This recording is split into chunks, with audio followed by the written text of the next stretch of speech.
I'm gonna fix your strumming in 90 seconds-ish. First of all, strumming is hard. It's really hard. It's probably the number one issue that most people have, and it's definitely the number one issue I had when I was learning guitar. Strumming and rhythm is challenging.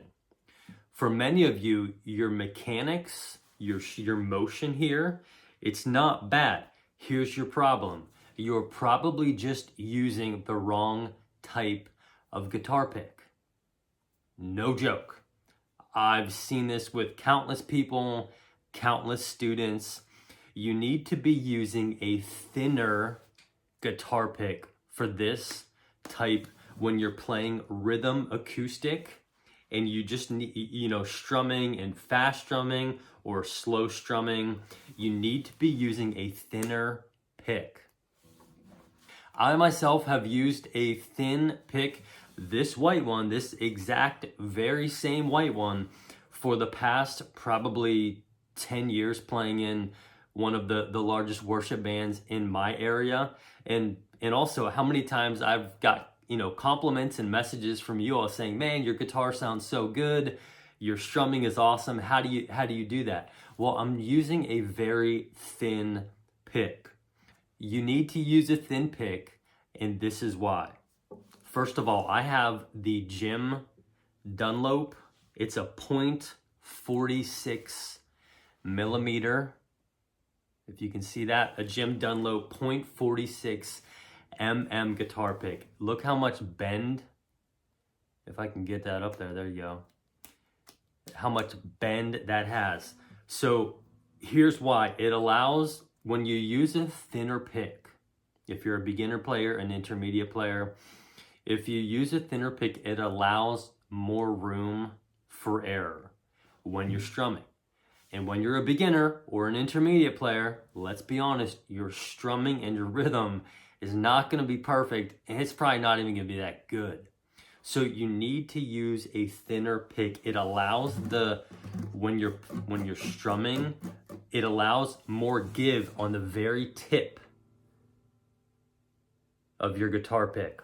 If I used a really, really thick guitar pick, this is a .88 millimeter one, you can see this thing, like there's no give, no bend at all. So when you're strumming, it's gonna make it very challenging for you have to be very precise when you're strumming, when you're a beginner with a thicker pick, because this tip, it's not gonna move that much. And I did a lesson on this a couple of weeks ago, like the secret to strumming. Like when you're doing your upstroke, you kind of have to angle the pick and angle your hand a little bit.